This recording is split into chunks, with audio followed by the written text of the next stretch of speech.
बोलिए लोधेश्वर भगवान की जय। बोलिए महारानी अवंती बाई की जय। श्री ब्रह्मानंद महाराज की जय। आइए सभी बंधु भाई बहन मिलकर के हम सभी लोधेश्वर भगवान की आरती शुभारंभ करते हैं और प्रार्थना करते हैं कि हे भगवान हमें सद्बुद्धि दें। आरती लोधेश्वर की कीजिए, अपनों जन्म सुफल कर लीजिए, अपनों जन्म सुफल कर लीजिए।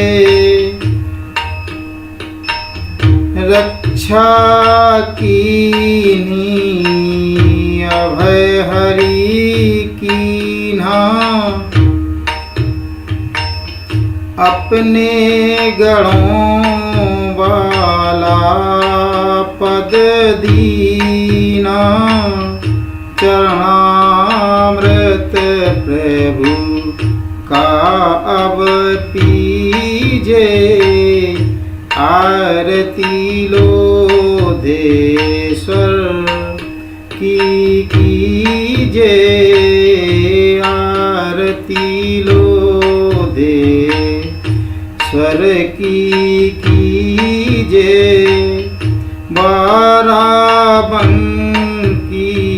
में आप विराजे, शाम सवेरे आरती साजे। अपने चरणों की भक्ति दीजिए, अपने चरणों की भक्ति दीजिए। आरती लोधेश्वर की कीजिए। हरिहर शंभु जय लोधेश्वर, हरिहर शंभु जय लोधेश्वर। रहें एक स्वर हे जगदीश्वर, रहें एक स्वर हे जगदीश्वर। दर्शन के अभिलाषी रीझे, आरती लोधेश्वर की कीजिए। अपनों जन्म सुफल कर लीजिए, अपनों जन्म सुफल कर लीजिए।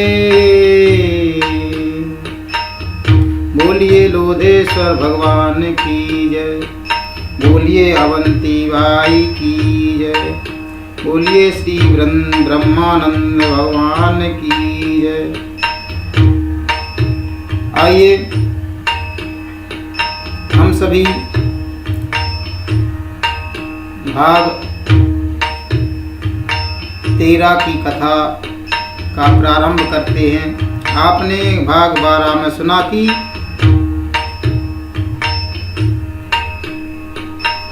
जो क्रांति का बिगुल बजाया महारानी अवंती बाई के द्वारा और शंकर शाह, रघुनाथ शाह आदि सभी राजाओं के द्वारा,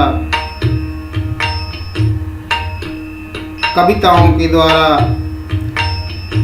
तथा कुड़ियों के द्वारा ये संदेशा भेजा कि देश हित में आप या तो लड़ने को तैयार हो जाएं, नहीं तो ये चूड़ियाँ और बिंदी और टिकली लगाकर अपने घरों में बैठें। इस प्रकार से संदेशा पहुंचाया गया। उधर कविता पाठ के द्वारा भी तथा तमाम प्रकार से सभी को सूचना पहुंच जाती है और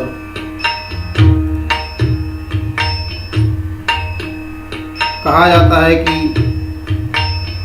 इस गुप्त सूचना का अंग्रेजों को पता नहीं चलना चाहिए किसी भी हाल में। उधर अंग्रेज बहुत चतुर थे, जिन्होंने एक गिरधारी दास जो शंकर साहब के बहुत खास थे, कवि भी थे, उन्हें पोट लिया और उन्हें लालच देकर उन्हें खरीद लिया। तो गिरधारी ने सारा राज उन्हें बतलाया, जिससे अंग्रेजों को सब पता चल जाता है और अंग्रेजों के द्वारा शंकर शाह तथा रघुनाथ शाह की गिरफ्तारी हो जाती है और वह वीरगति को प्राप्त होते हैं। आइए इस कथा को आप विस्तार से सुनें। कुछ दिन बीतने के बाद राजा शंकर शाह की हवेली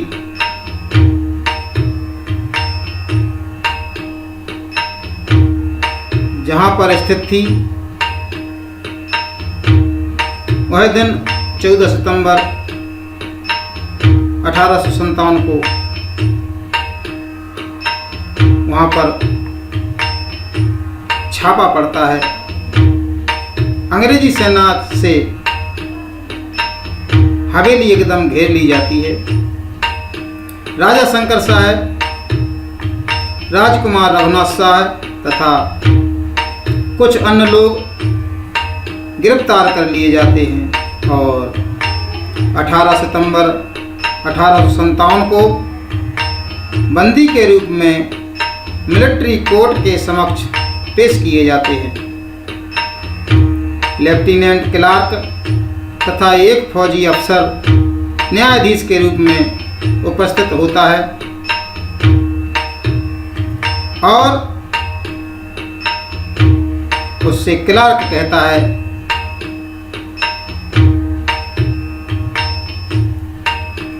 तथा अपनी गुफ्तगू करता है और कहता है कि रघुनाथ शाह और शंकर शाह, आपने कानून द्वारा स्थापित अंग्रेजी राज्य को उखाड़ फेंकने का षड्यंत्र किया है। आपने सिपाहियों और जनता को बगावत करने के लिए उकसाया है, भड़काया है। आपने अंग्रेजों के बाल बच्चों को मार डालने का इरादा किया है। तब शंकर शाह कहते हैं कि कंपनी बहादुर का राज्य कानून के अनुसार स्थापित नहीं हुआ है। जब जैसी घात लगी, हाथ मारा और एक एक क्षेत्र को कंपनी हड़पती गई। ऐसे राज्य को उखाड़ फेंकने का हक हर हिंदुस्तानी को हासिल है। हमने सिपाहियों को नहीं भड़काया। सिपाही और देश की जनता अपने ऊपर अत्याचारों के कारण स्वयं प्रेरित थी। हमने किसी अंग्रेज के बाल बच्चों पर हाथ नहीं उठाया। आप कहते हैं कि हमने ऐसा किया है, नहीं। तब वह फौजी कहता है, आपकी हवेली के कुछ आपत्तिजनक कविताएं, आपकी हवेली से कुछ आपत्तिजनक कविताएं तथा वस्तुएं प्राप्त हुई हैं। उनमें से एक यह है। वह कहता है कि उस कविता में रचना है कविता की कि सौदागर के वेश में उंगली दी पकड़ाए और भूला भारत देश अब पहुंचा रहा छुड़ाए। शंकर साहब कहते हैं यह कविता तो गिरधारी की है फौजी। तब वह अफसर कहता है लेकिन नकली तो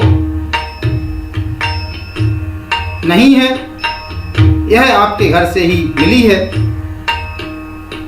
शंकर साहब कहते हैं गिरधारी भी कभी हमारे ही घर से निकला था, वह नकली नहीं था, वह भी असली था। क्लार्क कहता है पुड़िया खोलकर पढ़ता है कि इसमें देखो आपकी साजिश ये है हमारे खिलाफ। इसमें लिखा है कि देश की रक्षा के लिए या तो कमर कसो या चूड़ी पहनकर और माथे पर सिंदूर लगाकर घरों में बैठ जाओ।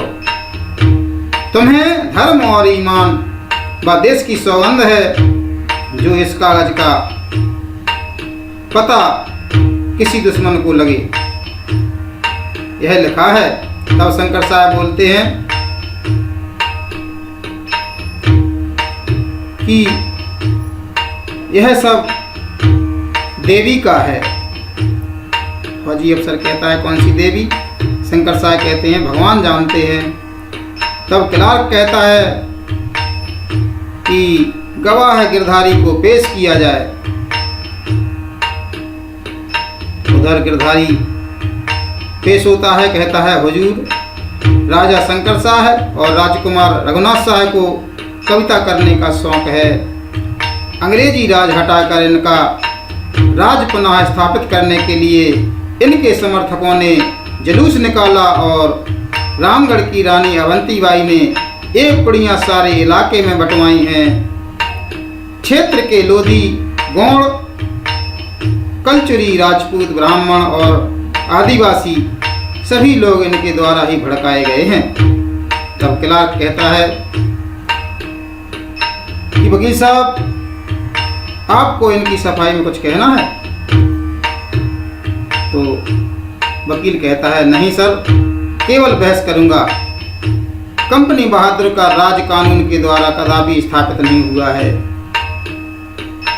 जब ईस्ट इंडिया कंपनी बनी थी तब इसके जन्मदाताओं ने प्रस्ताव किया था कि जिम्मेदारी के पदों पर कोई सज्जन पुरुष कभी नियुक्त न किया जाए तथा धूर्त, मक्कार, पाजी और जलील किस्म के लोग ही उन पदों पर नियुक्त किए जाएं।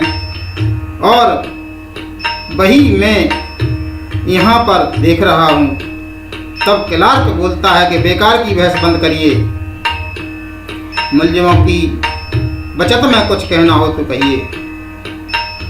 वकील कहता है जो कुछ मैंने कहा आपको परेशान करने के लिए वही काफ़ी है। मुलजिमों पर किसी की जान लेने का कोई आरोप नहीं है और ना इस प्रकार का कोई जुर्म साबित है। एकमात्र गवाह भी पूरी तरह प्रतिशोधग्रस्त है, वह बदले की भावना से मुखबिर बना हुआ है, अन्यथा वह स्वयं उस आरोप में शामिल है जो मुलजिमों पर लगाया गया है। मेरी राय में इनको बरी कर देना चाहिए। तब क्लार्क कहता है कि अपना ऑर्डर सुनाता है। कहता है मुलजिमों को मृत्यु दंड दिया जाए। उसने वकील साहब की बात को अनसुना करते हुए मृत्यु दंड का आदेश कर दिया और कहता है कि वैसे इन्हें फांसी पर लटकाया जाता, लेकिन हम इनके लिए यह रियायत करते हैं कि इन्हें तोप के मुँह से बांध कर उड़ा दिया जाए। इस समय जो भी खाना पीना खाना चाहें वह इन्हें दिया जाए। तब शंकर साहब कहने लगे कि हम तुम्हारे यहाँ का जल भी अपवित्र समझते हैं, हम पानी भी नहीं पीना चाहते, उड़ा दो, तोप से हमें उड़ा दो। इसी क्षण हमारा बलिदान व्यर्थ नहीं जाएगा और वह दिन अवश्य आएगा जब मेरे देशवासी स्वतंत्र होंगे। वह दिन अवश्य आएगा जब मेरे देशवासी स्वतंत्र होंगे। इस तरह जय दुर्गा देवी की कहकर रघुनाथसाय जयकारा घोष करते हुए उस तोप के द्वारा उड़ा दिए जाते हैं और वह वीरगति को दोनों प्राप्त होते हैं। इस प्रकार से एक क्रूर अंग्रेज अपनी क्रूरता का पूरा कार्य कर रहे हैं। जैसे ही इधर इनकी मृत्यु हुई, उधर रानी अवंतीबाई सो रही थी। सोते सोते अचानक चीख पड़ती हैं। तब मन की दौड़कर रानी के पास आती है। तब तक रानी जाग चुकी होती हैं। उनके मुंह से अस्फुट के शब्द निकल पड़ते हैं और कहती हैं, मन की जी रानी साहब, कहकर उनके नॉर्मल होने की प्रतीक्षा करती हैं। रानी धीरे धीरे बुदबुदाती हैं, कोई कहर टूटकर गिरने वाला है। ऐसा रानी कहती हैं कि मन की कोई कहर टूटने वाला है। मैं एक भयानक सपना देख रही थी। एक भयानक सा जंगल, दुर्दांत जानवरों के झपट्टे, पंजों में दबोचे हुए लोग और राजा शंकर शाह समेत कई लोगों की चीखें मैं सुन रही थी। मन की मुझे अफसोस है कि मैं खूनी पंजों में फंसी जानों को बचा नहीं पाई। मैं वहां दौड़कर जाना चाहती थी कि मेरी आंख खुल गई है। मन की रानी को समझाती है तथा उठाकर हाथ में हिलाती है। उधर उमराव सिंह जबलपुर से लौटकर रामगढ़ आते ही रानी अवंतीबाई के पास पहुंचते हैं। रानी ने उमराव सिंह को इतना उदास और बदहवास पहले कभी नहीं देखा था। रानी उनसे कुछ पूछे उससे पहले ही उमराव सिंह भर्राए स्वर में बतलाते हैं, कहते हैं कि राजा शंकर शाह और राजकुमार रघुनाथ शाह वीरगति को प्राप्त हुए हैं। तब रानी एकदम ऊपर से नीचे तक हिल जाती हैं, लेकिन कैसे, कब, पूछती हैं। तब उमराव सिंह कहते हैं कि परसों 4 दिन पहले उन्हें अंग्रेज ने कैद कर लिया था और फर्जी मुकदमा चलाकर उन्हें तोप के मुंह से बंधवा कर उड़वा दिया है। खाना तलाशी में उनकी हवेली में आपकी पुड़िया भी अन्य कागजों के साथ पाई गई है। तब इतना सुनते ही रानी की मुट्ठियां कन जाती हैं और देह में एक बूंद भी रक्त जब तक बचेगा इन फिरंगियों से लड़ूंगी, कहती हैं। अब ना तो इन्हें चैन से बैठने दूंगी और ना स्वयं मैं चैन से बैठूंगी। मुझे चाहे पत्थरों और डंडों से ही क्यों न लड़ना पड़े, लेकिन अब इन भेड़ियों को नहीं छोड़ूंगी। क्या सारे क्रांतिकारी सो रहे थे? मुझे खबर क्यों नहीं दी? मैं जेल पर धावा बोलती और राजा तथा राजकुमार को मुक्त कराती। मुझे खबर क्यों नहीं दी? तब उमराव सिंह कहते हैं कि रानी साहब, यह सब आनन फानन में ही हो गया। उसी रात 500 सिपाहियों ने सूबेदार बलदेव तिवारी के नेतृत्व में बगावत भी कर दी है और पाटन की छावनी पर कब्जा कर लिया है। उन्होंने आपको संदेशा भेजा है कि वे आपके नाम पर युद्ध जारी रखेंगे। बलदेव तिवारी आपको मध्य भारत की क्रांति का नेता स्वीकार कर चुके हैं। तब रानी इसका प्रतिवाद करती है तथा कहती है कि युद्ध मेरे नाम पर नहीं, स्वर्गीय राजा शंकर शाह के नाम पर लड़ा जाए, देश और धर्म के नाम पर लड़ा जाए। मैं एक सिपाही की हैसियत से पहली पंक्ति में रहकर लड़ूंगी और इन फिरंगियों के दांत खट्टे करके ही दम लूंगी। मैं मंडला पर तुरंत धावा करना चाहती हूँ। उमराव सिंह, मैं मंडला पर तुरंत धावा करना चाहती हूँ।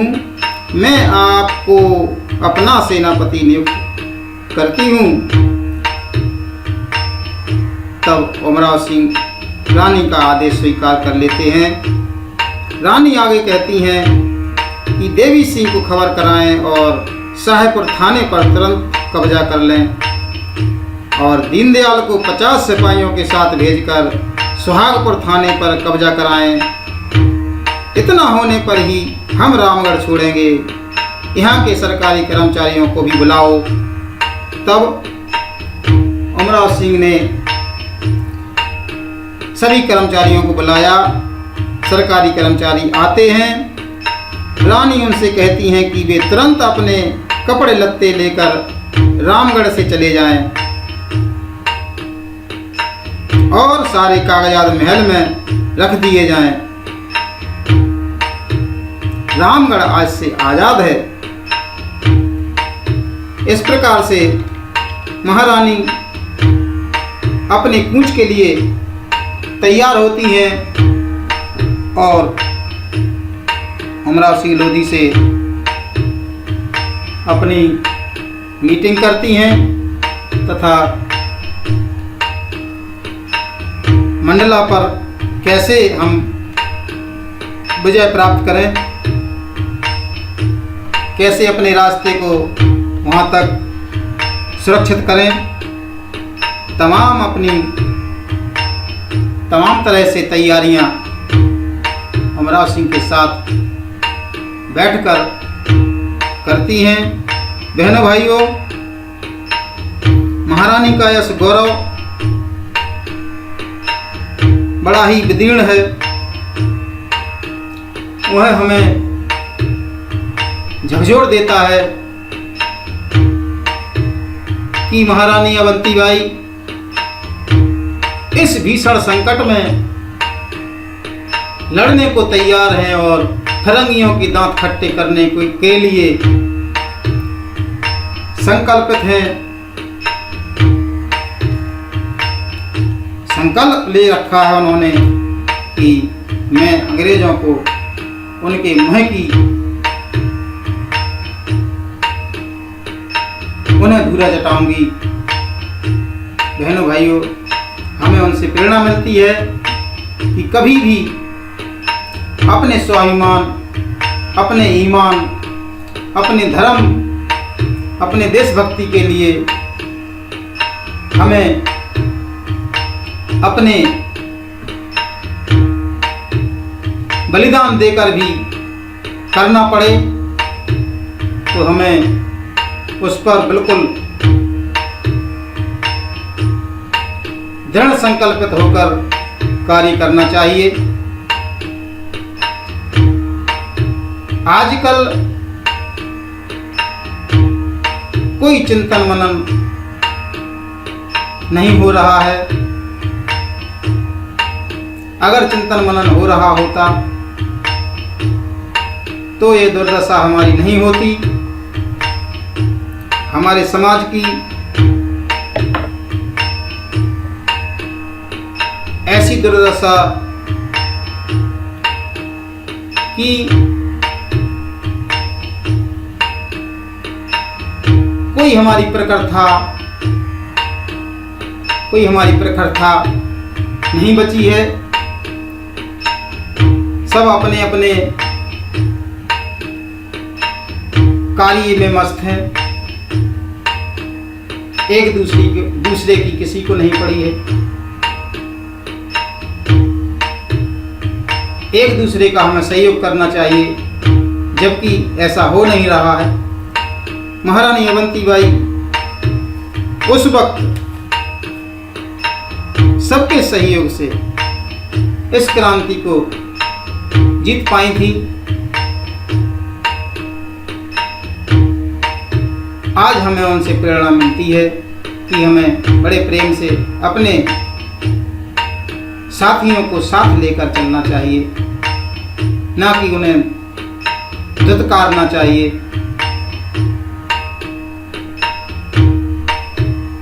आज की कथा हमें यही प्रेरणा देती है। आगे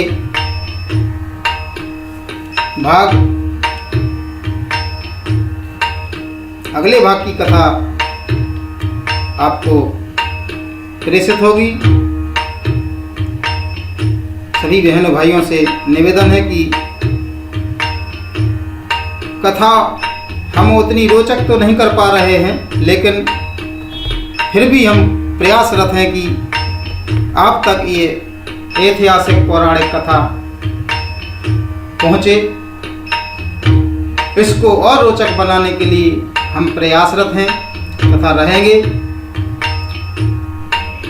हमें आपका आशीर्वाद, सहयोग चाहिए, जिससे हम आप लोगों तक तथा सभी लोगों तक पहुंच सकें। ऐसा आपके ही सहयोग से हो पाएगा, उसमें आप हमारा सहयोग करें। बहुत बहुत धन्यवाद। बोलिए अवंतीबाई की जय।